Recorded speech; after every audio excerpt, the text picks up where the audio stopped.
matin, sans plus tarder, avant de rentrer dans le message, dans le partage de la parole de Dieu, ce matin, nous accueillons un frère qui vient. Est-ce qu'il y a des, alors je ne sais pas comment on dit, des Burkinanais, c'est comme ça qu'on dit? Ah bon, j'ai rien dit. Hein. Est-ce qu'il y a des frères qui viennent du Burkina Faso? Il y a personne qui vient du Burkina Faso? Chez nos frères, chez les jeunes, etc. Bon, c'est pas grave, soyez bénis quand même. Hein. Et nous accueillons tout simplement notre frère Salomon et sa fille Grace ce matin, qui nous vient directement du Burkina Faso. Voilà, on les accueille chaleureusement. Voilà, ils sont là pour quelques jours, hein, je crois, c'est bien cela. Donc, pasteur, soyez bienvenus. Grâce, enfin Salomon, hein, on va s'appeler par nos noms. Salomon et Grâce, soyez les bienvenus. Puis tout à l'heure, prendra la parole pour prier à la fin de ce culte. Voilà, vous êtes là, hein, c'est ça, pour une petite tournée, enfin pour une petite visite là. Alors que Dieu vous bénisse et puis j'espère que vous avez été bien accueillis depuis que vous êtes là, quoi. Vous n'êtes pas d'arriver seulement là? Bon, ça va. Très bien, très très bien. Nous étions là. Est-ce que c'est bon d'adorer Dieu? Ah, gloire à Dieu, hein. C'est bon d'adorer Dieu. Et ce matin, je vois toute une, comment dirais-je, une foule qui était là. Et je veux juste, alors, ce que je vais dire, c'est pas du tout, parce qu'on n'a pas du tout, je suis pas légaliste. J'ai pas du tout un esprit, une pensée de lancer des pensées comme ça, des paroles culpabilisantes. Mais mon cœur, c'est vraiment d'attirer, d'encourager, de bénir, de motiver, de stimuler. Vous êtes d'accord avec ça? J'espère que vous serez d'accord encore avec le reste. C'est rien, ils sont en train de faire un sprint là dans l'église. L'église est vivante. Et donc, vendredi soir, nous étions là pour la chambre haute. Et puis moi, je crois que c'est important pour chaque personne ici d'être présent à la chambre haute. Je vais dire pourquoi. Peut-être tu n'étais pas là, peut-être tu avais des bonnes raisons, le travail, la famille, les circonstances, etc. Mais le moment de chambre haute, c'est un moment de renouvellement. C'est un moment où Dieu va te bénir. C'est un moment où Dieu va toucher ton cœur. C'est un moment donné où peut-être tu es découragé. Et tout te dit en toi, vas-y pas, repose-toi, la couette t'appelle, l'oreiller t'appelle, le lit t'appelle, le télévision t'appelle, le film t'appelle, Netflix t'appelle, pose-toi. Et je vais te dire, tu as le droit. C'est légitime. Mais le vendredi soir, une fois par mois, il y a chambre haute. C'est le moment où je vais au-delà de toutes les situations, de toutes les circonstances, de toutes mes pensées qui m'empêcheraient d'y aller. Et je vais aller saisir, par la grâce de Dieu, la bénédiction que Dieu a préparée pour moi. C'est ça la chambre haute. C'est ça la chambre haute. Il y a une sœur, il y a une amie qui est là, Delphine. Elle est où Delphine? Lève ta main Delphine. Elle est où Delphine? Elle est là, Delphine. Voilà, elle peut se rasseoir. Delphine, elle est venue. Elle a franchi les barrières que je viens de citer. Elle est venue. Et puis elle était là parmi nous. On était dans la louange, on était dans l'adoration. Et puis à un moment donné, le Saint-Esprit l'a saisie, a touché sa vie. Nous, on ne connaît pas. Nous, en tant que pasteur, on sait les choses, etc. Mais voilà. Et puis Dieu l'a bénie. Mais ce qui est important, c'est qu'elle m'a dit ceci. Je n'exposerai pas. On n'est pas là pour exposer les détails de la vie des gens. Mais il y a un détail qu'elle m'a dit, et là, je peux me permettre de vous le dire. Elle m'a dit, ça fait plus d'1 an, c'est ça, hein, Delphine, plus d'1 an. Je ne dors pas, je suis réveillée la nuit pour X raisons. Et elle m'a dit, vendredi, j'ai été touchée, on l'a vu, on le sait, on a prié pour elle, particulièrement par le Saint-Esprit. C'est pour ça que je parle de cela, parce que ce matin, on va encore et continuer à partager sur l'œuvre et l'action du Saint-Esprit dans nos vies. Et elle a été touchée, saisie par le Saint-Esprit. Puis elle était dans l'adoration, dans la louange, mon Dieu, etc. Et elle nous dit ceci, ça fait plus d'1 année, je ne dors pas, je suis réveillée par la nuit, perturbée. Et depuis vendredi soir, elle dort correctement comme un bébé. Ça, c'est la puissance de Dieu. Ça, c'est la grâce de Dieu.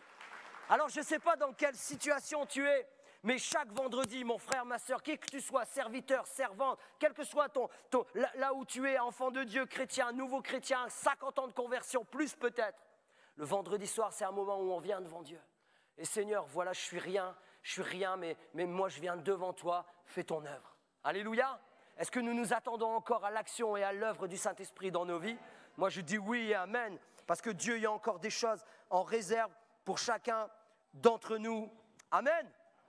Alors c'est juste un encouragement, hein. Ne prenez pas ça comme une... Coucou, ça va? Tranquille? Tu peux venir, hein? C'est juste pour la mettre à l'aise, hein. Voilà, il n'y a pas de souci. Alors ce matin, effectivement, le Saint-Esprit, nous sommes dans les Actes des Apôtres. Je vous encourage, peut-être vous ne l'avez pas lu, ou alors peut-être vous l'avez lu 1 fois, 2 fois, 5 fois, 10 fois. Les Actes des Apôtres, je vous encourage à y retourner, à en faire la lecture, à en saisir vraiment ce que Dieu a pour nous. Relire, c'est important. On est là en ce moment dans cet Acte des Apôtres et ce matin, on va voir le Saint-Esprit, le redécouvrir. Vous allez voir pourquoi j'ai ce point-là. Mais quelques petits rappels sur les Actes des Apôtres. Les Actes des Apôtres, de quoi on parle? On parle... C'est quelques chapitres qui sont concentrés, la diffusion de l'Évangile. Ça parle de la diffusion de l'Évangile tout au départ, la naissance de l'Église, la venue du Saint-Esprit et l'action de Dieu à travers des hommes bien imparfaits, des hommes, des femmes bien imparfaits comme vous et moi. Regarde pas ton voisin, comme vous et moi, bien imparfaits, mais qui ont changé le monde par la phase et par l'action du Saint-Esprit. La diffusion, les Actes des Apôtres parlent de la diffusion de l'Évangile et de la croissance de l'Église, sont 2 leitmotivs revenant tout au long du récit des Actes des Apôtres. Rien ne peut arrêter dans les Actes des Apôtres, rien ne pouvait arrêter cette progression. Pourtant, les obstacles ne manquent pas. Et les obstacles que les apôtres ont rencontrés venaient de 2 endroits. De l'extérieur de l'Église et malheureusement de l'intérieur de l'Église. Mais rien, et on ne va pas rentrer dans le détail, mais rien n'a arrêté l'action de Dieu. Rien, ni personne ne peut arrêter quand Dieu est à l'œuvre, quand il y a des hommes, des femmes bien imparfaits qui se tiennent devant le Seigneur et qui disent « Oui Seigneur, nous voulons plus de toi ». Oui Seigneur, nous voulons avancer selon ta volonté, selon ton désir, selon ton cœur, selon ce que tu as prévu pour nous ici à Pau en 2022. Alléluia! Ça c'est la vérité. Mais revenons à nos Actes des Apôtres. L'Évangile continue, sa marche triomphale à travers tout le pays. Quelque part, spirituellement parlant, 12 de personnes, 120 dans la chambre haute. Ils ont conquis spirituellement presque toute l'Europe. Et la marche a continué après. Mais ça, c'est le début, c'est la naissance, c'est les Actes des Apôtres. L'Évangile continue sa marche triomphante à travers tout le pays, jusqu'au cœur de l'Empire romain.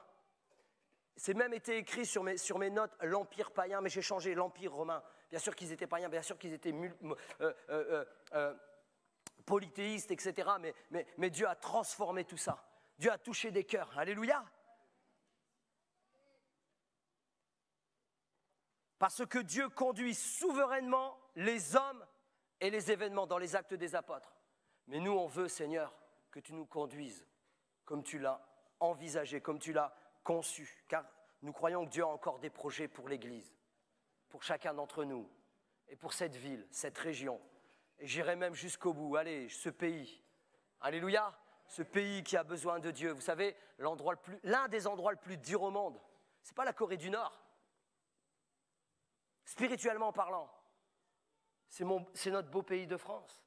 Alors nous sommes là une poignée, mais Seigneur, viens visiter, viens toucher ce pays, viens faire ton œuvre dans ce pays, bien sûr à travers le monde, et puis on envoie des missionnaires, etc., etc. Et puis des missionnaires viennent chez nous, bref, puis même des visiteurs, des frères du Burkina, etc., et puis d'ailleurs. Mais Seigneur, viens bénir ce pays, viens bénir cette ville, viens bénir cette région.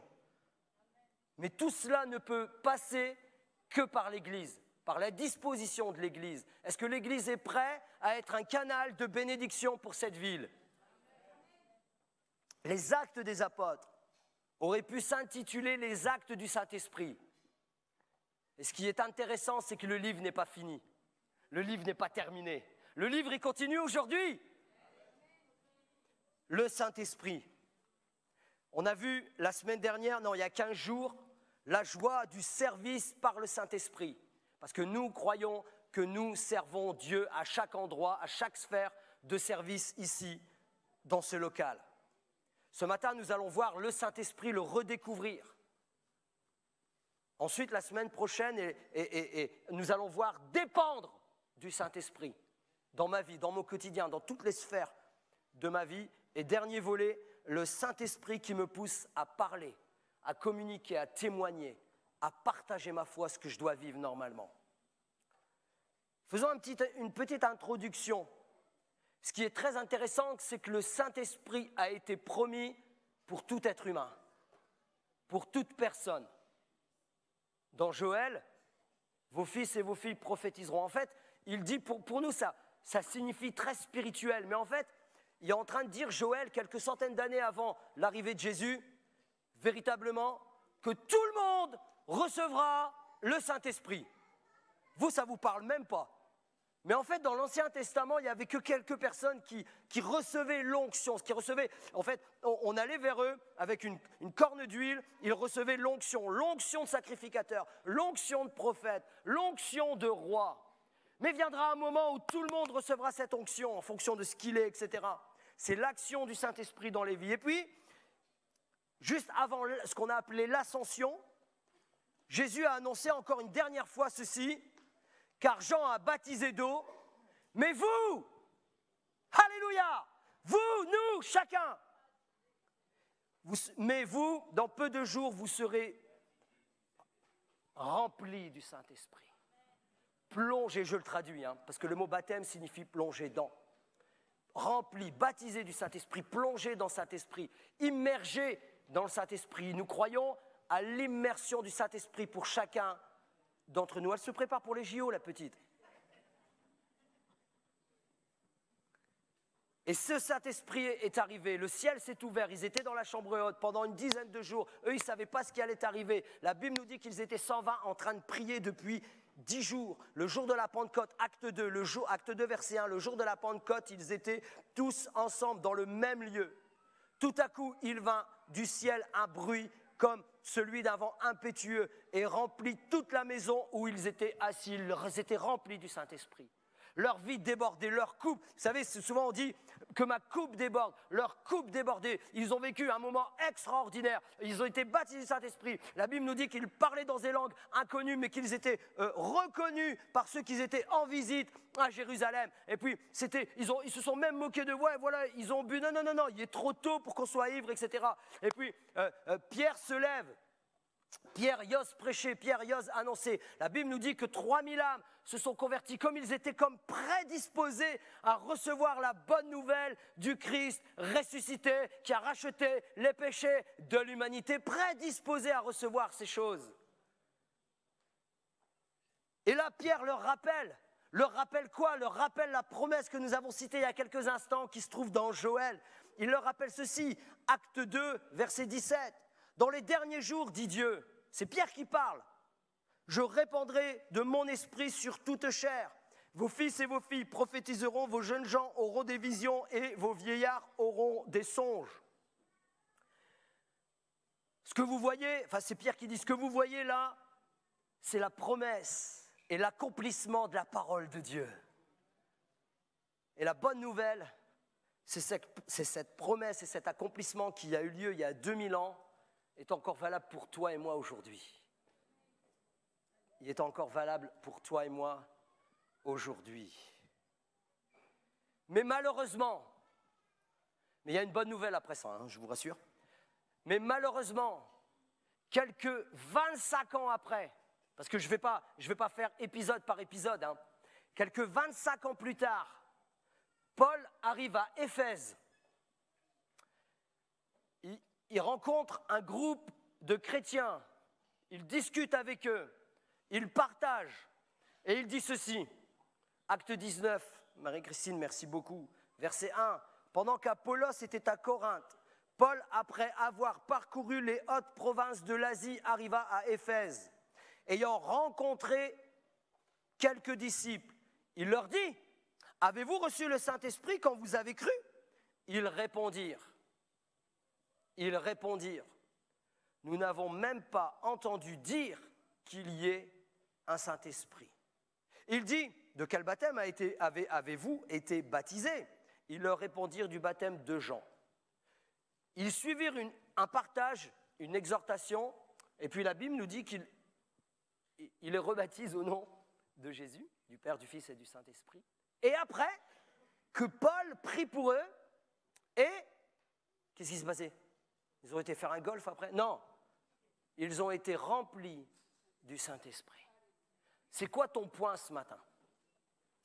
C'est que les années passent, les générations passent, on croit à l'action du Saint-Esprit, on parle de l'action du Saint-Esprit, mais on en oublie tout ça, on en oublie qui est véritablement le Saint-Esprit, qui il est. Alors j'ai tout entendu, pas ici seulement, mais depuis, voilà, on entend plein de choses sur le Saint-Esprit. Et ce matin, je vous propose, pendant quelques minutes, nous allons refocaliser sur qui est le Saint-Esprit, redécouvrir le Saint-Esprit. Peut-être ça va faire du bien à des personnes qui sont converties, qui connaissent le Saint-Esprit, qui vivent avec le Saint-Esprit, mais de se remettre un petit peu. C'est bon les rappels. Vous êtes d'accord avec ça? Ou peut-être quelqu'un va dire, oui, mais moi, effectivement, j'ai entendu parler du Saint-Esprit, je lis dans la Bible que le Saint-Esprit agit, mais je ne sais pas qui il est réellement, c'est une force, une puissance, etc. Ou quelqu'un, peut-être ce matin, est comme ses frères et sœurs, il y a à peu près 2000 ans, nous ne savions même pas qu'il y avait un Saint-Esprit. Tu crois au Père, au Fils et au Saint-Esprit, mais tu n'as peut-être pas conscience de véritablement qui est le Saint-Esprit pour toi au quotidien. Parce que le Saint-Esprit veut agir dans nos vies au quotidien. Alléluia. On y va avec le Saint-Esprit? Alléluia. Ça, c'est bon, ça. Redécouvrir le Saint-Esprit qui rafraîchit. Non, redécouvrir le Saint-Esprit.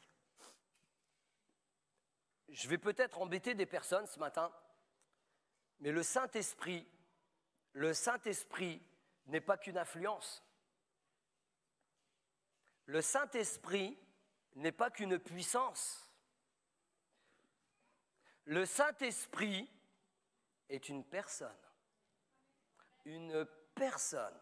On parle même que c'est la troisième personne de ce que nous on a appelé la Trinité. Le Père, le Fils et le Saint-Esprit. Ce n'est pas parce qu'il y a un troisième qui est moindre. Non, ils sont tous à l'égalité. La Bible nous dit que Dieu, la racine du mot Dieu, c'est Elohim. Vous avez tous entendu parler. Et Elohim, la particularité, c'est que c'est un nom au pluriel. Dieu est au pluriel, le Père, le Fils et le Saint-Esprit. Donc le Saint-Esprit n'est pas qu'une puissance. Le Saint-Esprit n'est pas une puissance, seulement. Le Saint-Esprit n'est pas qu'une influence. Il est une personne. Pourquoi je peux me permettre de dire il est une personne? Car il communique, il peut être attristé, il décide, il conduit, il envoie. Amen. Amen. Il y a même les enfants, ils sont d'accord avec moi. Pour le peu de temps que les enfants vont être baptisés du Saint-Esprit pendant cette réunion. Gloire à Dieu. Il communique. On peut l'attrister et il décide, il conduit et il envoie.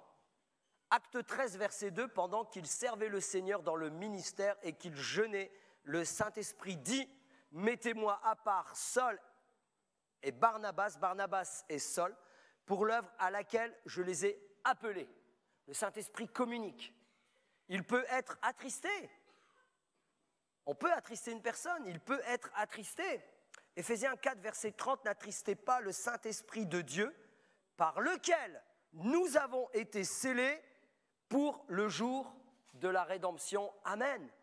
Ne l'attristons pas. Donc c'est une personne, il peut être attristé. Souvent, il est attristé par des fois nos pensées, notre façon d'être, notre comportement, etc. Il décide si on le laisse décider. Il conduit si on le laisse nous conduire. Il nous envoie si on obéit à sa parole, à sa voix. Acte 10, versets 19 à 21. Et comme Pierre était à réfléchir sur la vision, l'Esprit lui dit, « Voici 3 hommes, je te demande, lève-toi, descends et pars avec eux sans hésiter, car c'est moi qui les ai envoyés. » Saint-Esprit, entre guillemets, n'a pas besoin de nous, mais dans sa grâce, il veut nous utiliser à chacun d'entre nous. Souvent on dit, ouais mais moi je veux rentrer dans tel ministère, dans telle chose, faire telle chose. Oui et amen je dis. Car la Bible dit, priez pour que des hommes, des femmes se lèvent, car on a besoin d'ouvriers. Priez pour que des ouvriers rentrent dans la moisson. Mais le service, il commence déjà chez toi. Et moi d'amen. Le service, il commence dans ton travail. Le service pour Dieu, le témoignage pour Dieu. Le service, il est au quotidien. Au quotidien, je sers le Seigneur car le Saint-Esprit veut me conduire et se servir de moi comme une voix qui témoigne, qui partage, qui encourage, qui bénit. Et non le contraire. Et non le contraire.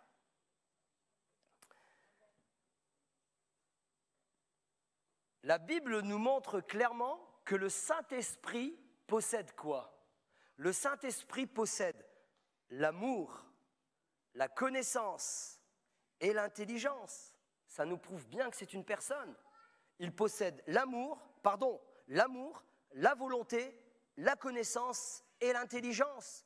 Colossiens chapitre 1, verset 8, et qui nous a appris de quelle charité, de quel amour l'Esprit nous anime.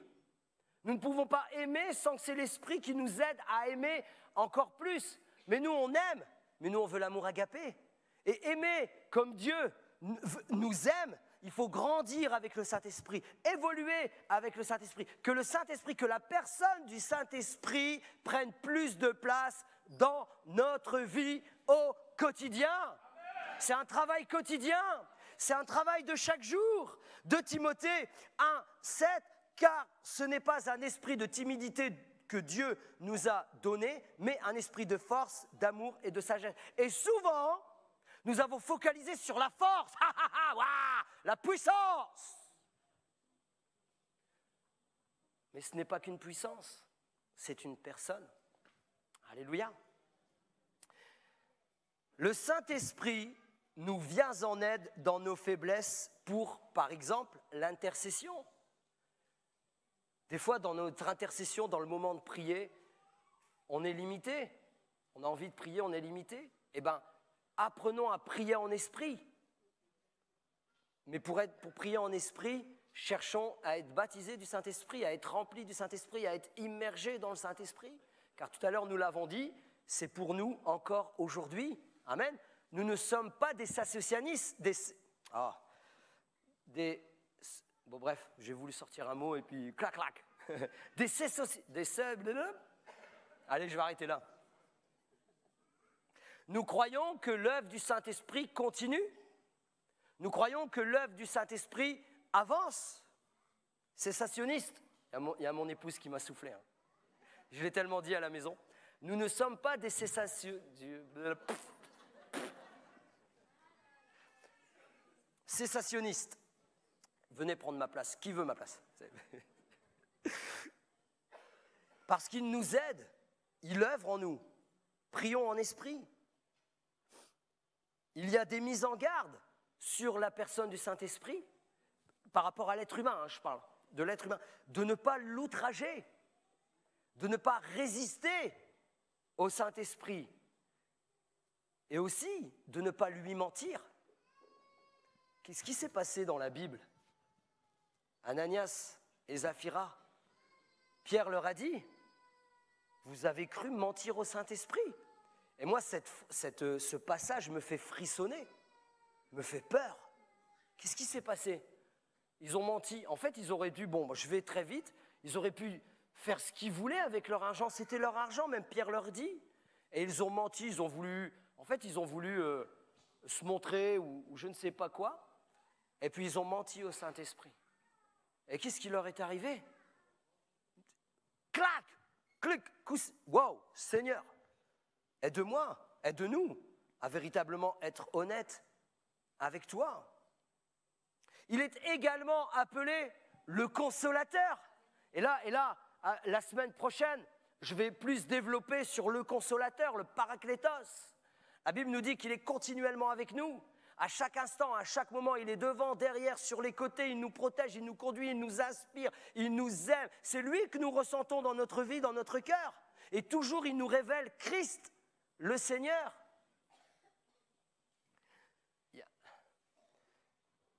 Il y a un truc, souvent on dit Jésus est là, et puis il va se manifester, etc.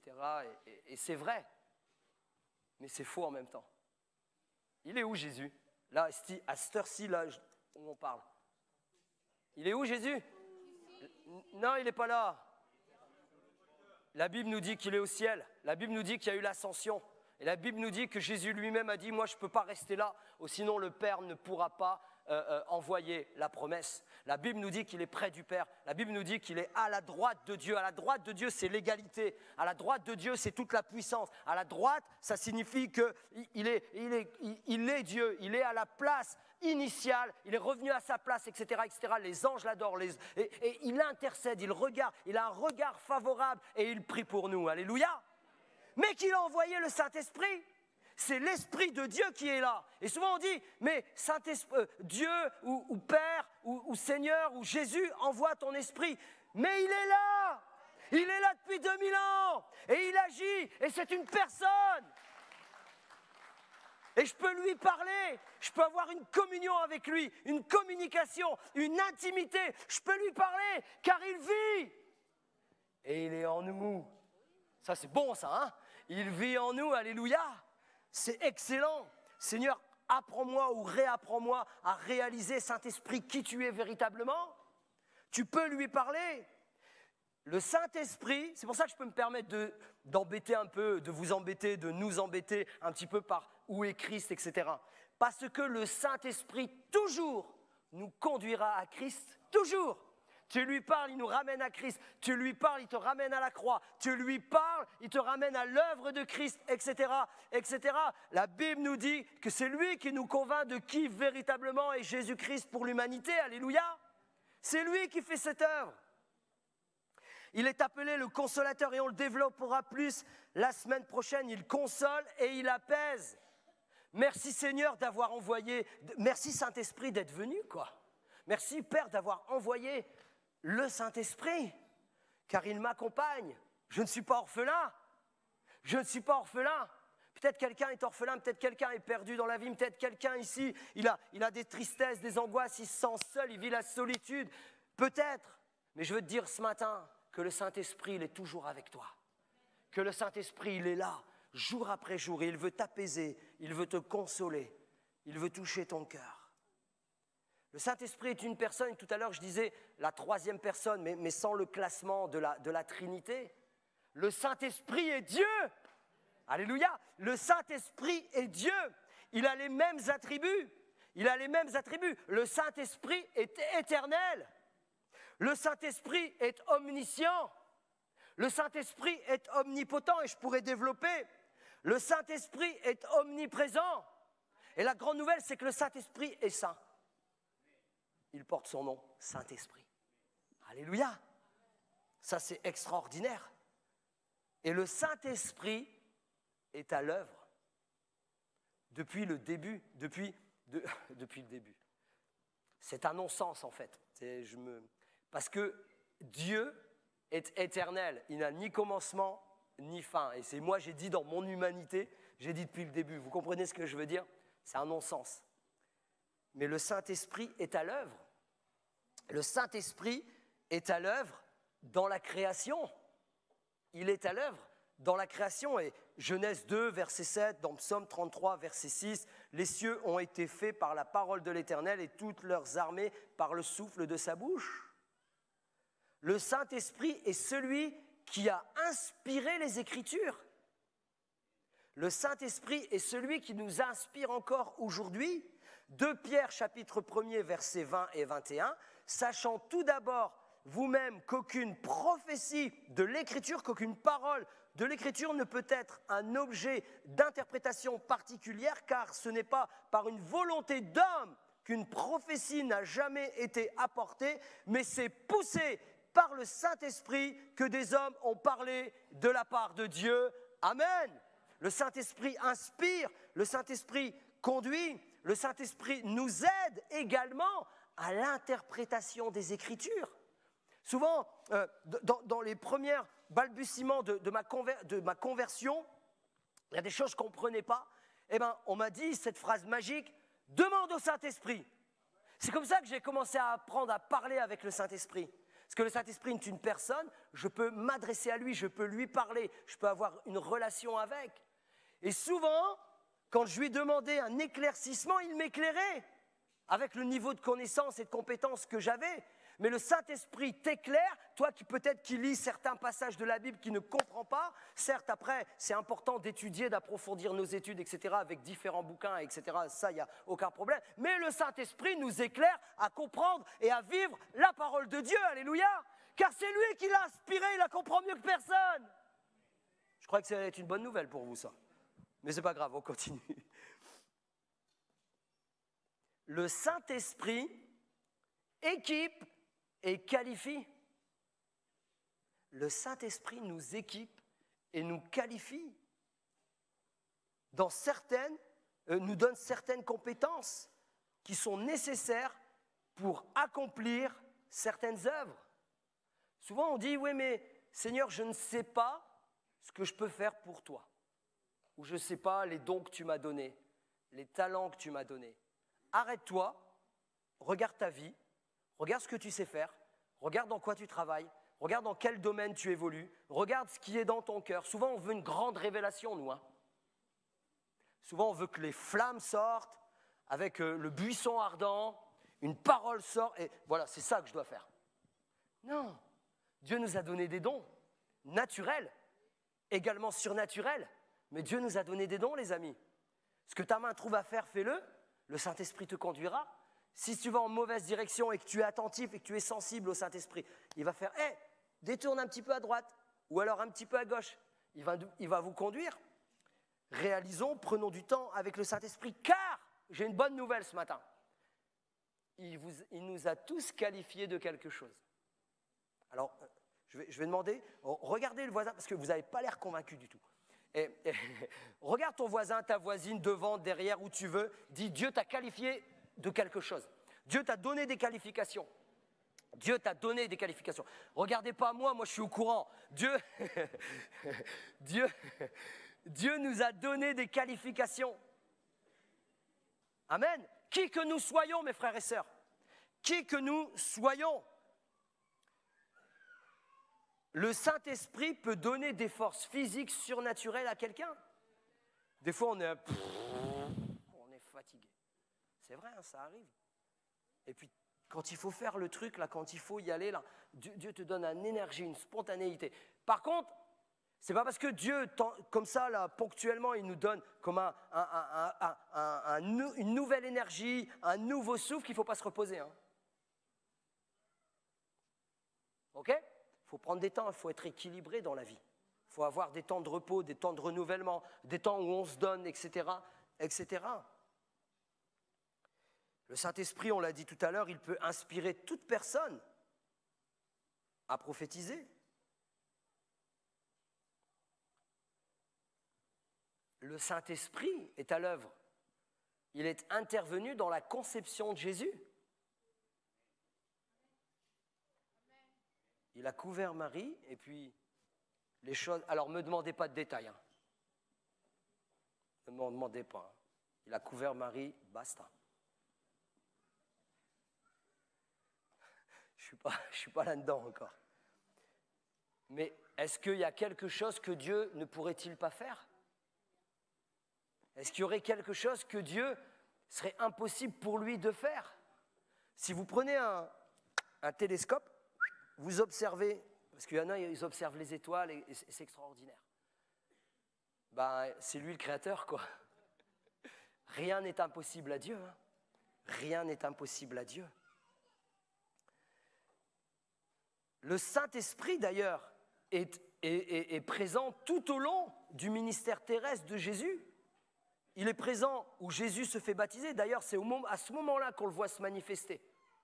D'ailleurs, le baptême de Jésus, c'est l'un des seuls moments, je dirais c'est même le seul moment, où ce que l'homme a appelé la Trinité se manifeste.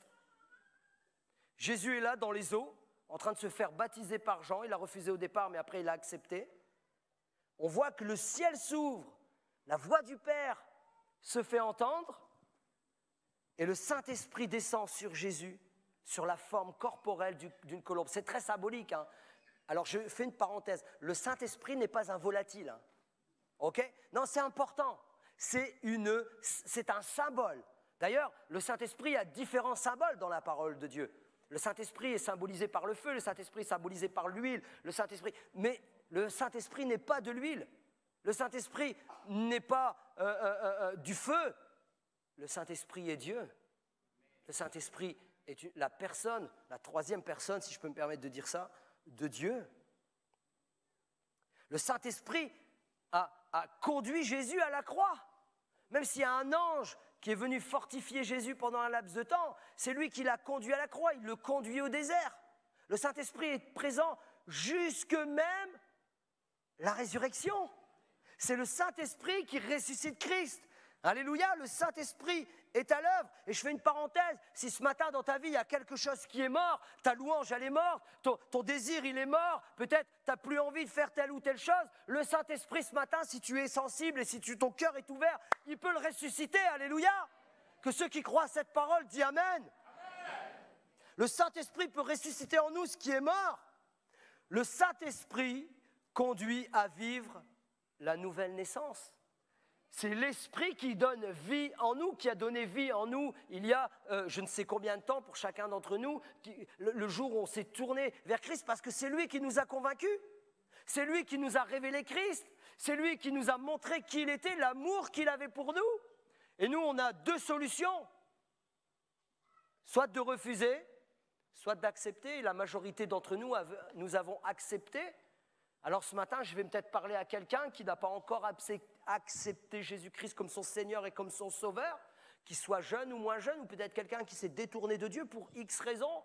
Ce matin, le Saint-Esprit, il est là, mes frères et sœurs. Ce matin, le Saint-Esprit est là, mon ami, qui que nous soyons. Et le Saint-Esprit, ce matin, veut te révéler Christ, veut te montrer qui est Christ pour toi.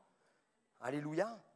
Et j'ai encore plein de choses, j'ai encore plein de choses à partager avec vous, mais on va conclure. On va conclure tout doucement. Le Saint-Esprit est important dans la vie chrétienne. Si nous voulons avancer, si nous voulons progresser, si nous voulons ne pas stagner, notre relation avec le Saint-Esprit est hyper important. Je vais vous lire un texte. Je vais vous lire un texte que j'ai trouvé. Il y a un verset puissant. Salomon a écrit « Rien de nouveau sous le soleil ». Vous êtes d'accord avec cette phrase? J'ai trouvé ce texte qui a été écrit en 1997. Ça nous paraît une éternité, juste un an avant que la France gagne la Coupe du Monde. Ça vous va comme ça, comme repère? Ça paraît très loin, mais il n'y a rien de nouveau sous le soleil. Il n'y a rien de nouveau sous le soleil. L'histoire de l'Église commence véritablement... Vous pouvez monter. L'histoire de l'Église commence véritablement le jour de la Pentecôte. Jusque-là, elle était encore à l'état embryonnaire. Puis, elle trouva sa véritable dimension par l'effusion du Saint-Esprit. Dès lors, elle devint plus que jamais vivante, puissante et conquérante. Avant l'Église, elle était comme un état d'attente embryonnaire. La naissance, le Saint-Esprit est venu, et moi j'aime ces trois mots, et retenons ces trois mots. Vivante, puissante et conquérante. Il faut reconnaître que c'est à partir du moment où l'Église négligea le ministère de la personne du Saint-Esprit qu'elle perdit sa force spirituelle pour devenir une institution religieuse marquée par le formalisme. Il faut le reconnaître, ça, dans l'histoire de l'Église. En revanche,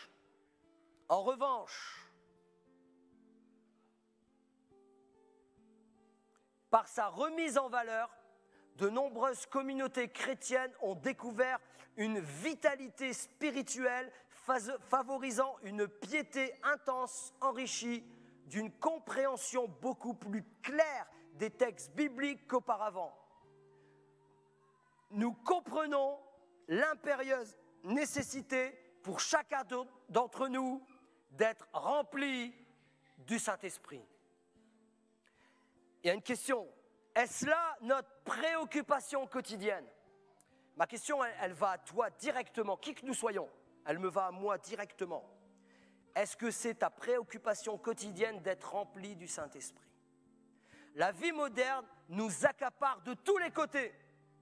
Le diable, voyant son heure approcher, s'acharne, telle une bête fauve, à combattre les chrétiens, multipliant épreuves et tentations. Le moi, chacun d'entre nous, le moi charnel résiste à la présence du Seigneur dans nos vies. Au quotidien, nous sommes poursuivis et harcelés en masse par la diffusion d'images, de slogans visant à miner, à détruire notre sainteté. C'est comme ça qu'on vit au quotidien, les amis. Qui que nous soyons, quel que soit notre arrière-plan, quel que soit notre âge, on est face à ce genre de choses, mais au quotidien.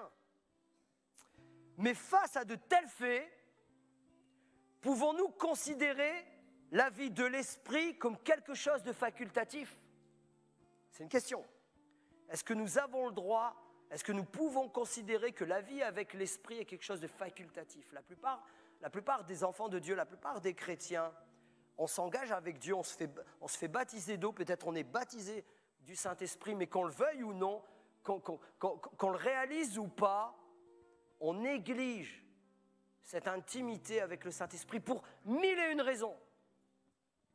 Parce qu'on n'a pas le temps, parce qu'on n'a pas envie, parce qu'on n'a pas le courage, parce que ceci, parce que cela. Il y a mille et une excuses. La vie fait que, l'atmosphère fait que autour de nous, etc., etc., etc.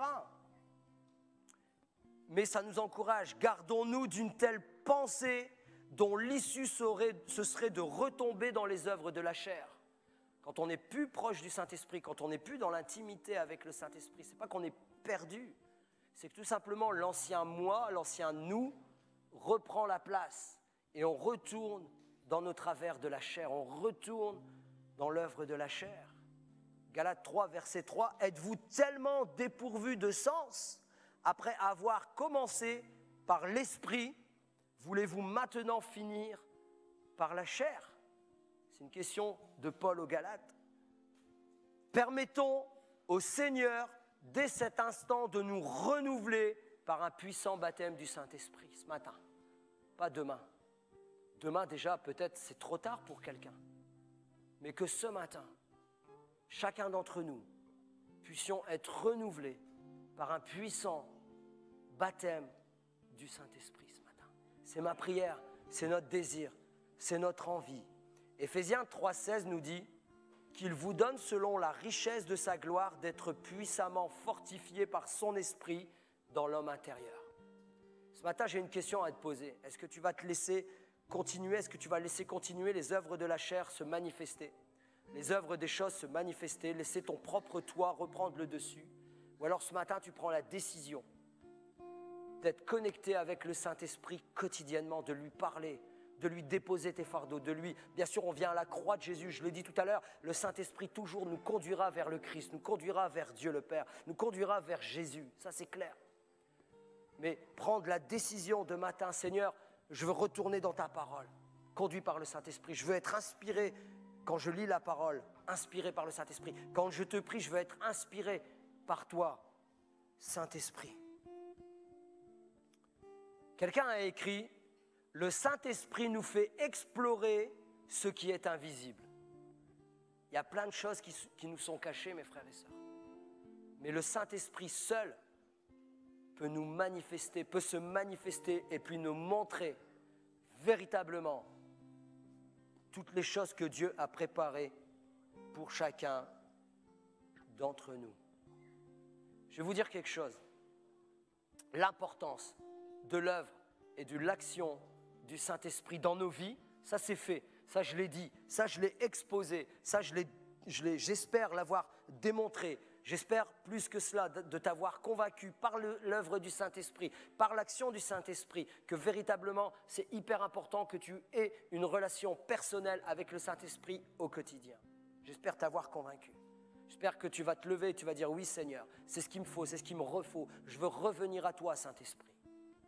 Mais ce matin, je vais parler en tant qu'Église, avec un E majuscule. L'Église ici, l'Église locale, l'Église de Pau. Si on veut aller plus loin, il y a un prix à payer. Vous savez qu'il y a toujours un prix à payer. Les hommes, les premiers apôtres, les premiers disciples plutôt, les premières personnes, la première Église, l'Église primitive a payé le prix de la consécration, a payé le prix. Enfin, et nous, ce qu'on veut voir, c'est l'avancement du règne de Dieu s'avancer ici dans cette localité. Mais ça démarre dans l'Église. Alors nous proposons, et nous allons avoir une petite réunion d'information après le culte. Tous ceux qui veulent participer à l'intercession.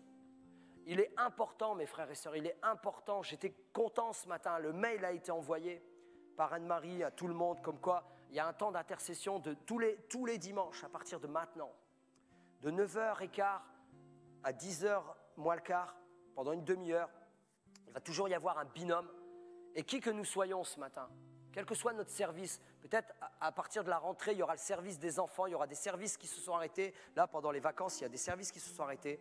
Mais chaque personne qui est au service, c'est important d'aller chercher sa portion de l'esprit avec les autres, ensemble.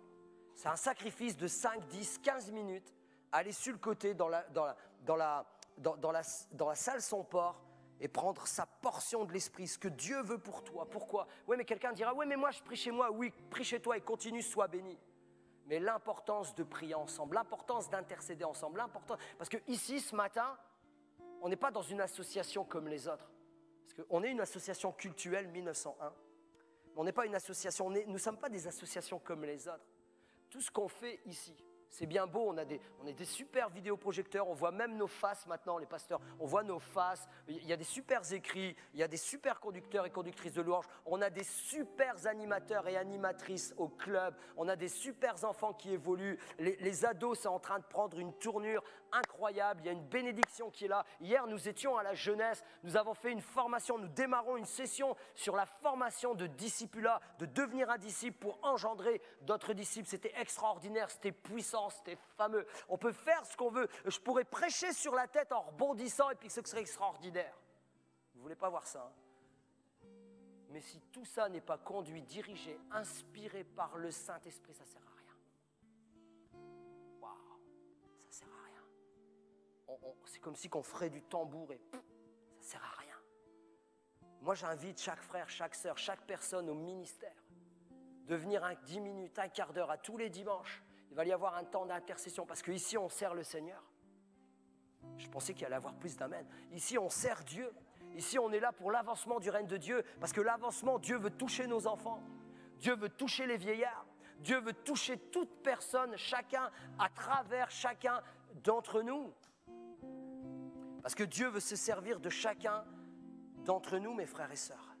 Et bien sûr, si vous n'êtes pas inscrit dans la liste d'intercession, vous pouvez même venir, même si tu n'es pas à l'œuvre, même si tu n'es pas de service ce jour-là, tu peux venir 5 minutes, 10 minutes à prier. Et l'objet de ce temps de prière, ce sera que prier pour le culte, toutes les sphères du culte, prier pour la technique, prier pour l'accueil, prier pour le café, parce que toutes ces choses-là, toutes ces sphères sont hyper importantes. Mais c'est important que l'Église prenne le désir, l'envie, le courage de dire oui Seigneur, on est là, on veut te servir avec nos qualités, on veut développer les qualités que nous avons reçues, on veut se former, on veut aller de l'avant, on veut lire ta parole, mais surtout, on veut être conduit, rempli, inspiré, dirigé, révélé par le Saint-Esprit. Rien d'autre, mes amis, rien d'autre, rien d'autre. Que nos groupes de maison soient conduits par le Saint-Esprit, que chaque chose qui se fait ici soit conduite par le Saint-Esprit. Jean 14, verset 26. Mais le défenseur, l'Esprit Saint que le Père enverra en mon nom, vous enseignera toutes choses et vous rappellera tout ce que je vous ai dit. C'est lui qui conduit, c'est lui qui inspire, c'est lui que nous devons honorer. Donc Paul encourage. Paul il dit une chose merveilleuse aux Éphésiens. Soyez, je le dis ce matin, soyez continuellement remplis du Saint-Esprit. Et je vais finir par ça parce qu'il faut que je le finisse par ça. Vendredi soir, j'ai posé une question. Comment on voit une personne remplie du Saint-Esprit? Quel est le signe d'une personne qui est remplie du Saint-Esprit? Et souvent, nous, on a fait l'amalgame. Quelqu'un qui est rempli du Saint-Esprit, c'est quelqu'un qui prêche fort. Ah! C'est quelqu'un qui envoie le feu. Non, c'est quelqu'un qui change de vie à chaque jour, qui accepte que Dieu enlève telle ou telle affaire du caractère, qui est transformé, qui ne vit plus les choses de la chair, qui ne vit plus les choses, l'envie, la convoitise, etc., mais qui vit tout simplement, vous irez le voir dans Galates 5, qui vit tout simplement le fruit de l'Esprit. C'est ça, quelqu'un de rempli du Saint-Esprit. Alors Seigneur, que véritablement tu puisses chacun d'entre nous.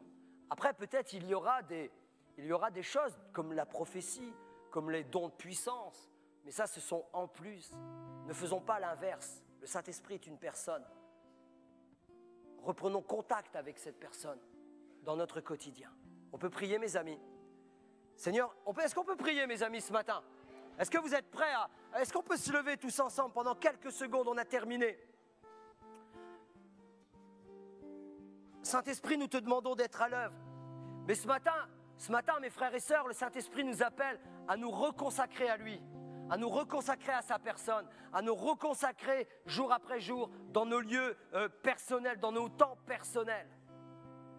Seigneur, est-ce que ce matin, c'est toi et Dieu? Je ne vais pas faire un appel à main levée, je ne vais pas faire un appel devant. C'est toi et ton Dieu, c'est toi et Dieu. Seigneur, juste cette phrase, juste cette parole, juste ce désir. Seigneur, je veux juste être quelqu'un qui veut être rempli jour après jour de ton esprit, Seigneur. Seigneur, viens me transformer. Viens me toucher, viens nous toucher, Père. Viens agir dans nos cœurs. Saint-Esprit, c'est lui qui conduit, c'est lui qui convainc, c'est lui qui nous transforme, c'est lui qui nous change, c'est lui qui nous visite, c'est lui qui nous conduit, c'est lui qui nous inspire. C'est lui qui veut faire ces choses merveilleuses dans ta vie. C'est lui qui veut t'aider à abandonner telle et telle difficulté. C'est lui qui veut t'aider à venir au pied de la croix de Jésus, au pied de Jésus, et lui donner tout ton péché, toute la profondeur de ta noirceur ce matin dans ton cœur. Ce matin, Dieu veut guérir ton âme. Dieu veut renouveler ton être intérieur. Mais c'est le Saint-Esprit. Alors, prends cette décision ce matin. Prends cette décision d'avancer avec lui. Je terminerai par cette phrase, que le Saint-Esprit illumine nos cœurs ce matin. Alléluia. Est-ce qu'on peut garder une minute de silence, une minute de prière dans nos cœurs, et que le Saint-Esprit puisse te parler au fond de ton âme ce matin? Regarde vraiment cette intimité. Dieu veut te parler dans ton cœur, peut-être par un don, mais aussi par sa voix dans ton cœur pour toi.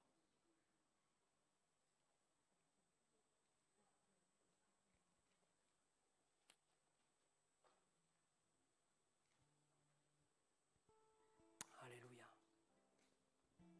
J'invite vraiment, peut-être, vous savez, quand des fois il y a des dons comme ça qui se manifestent, n'hésitez pas, si vous êtes touché, interpellé, venez nous voir, nous, quand je dis nous, c'est les pasteurs, on prend rendez-vous, on discute, on prie ensemble, on partage.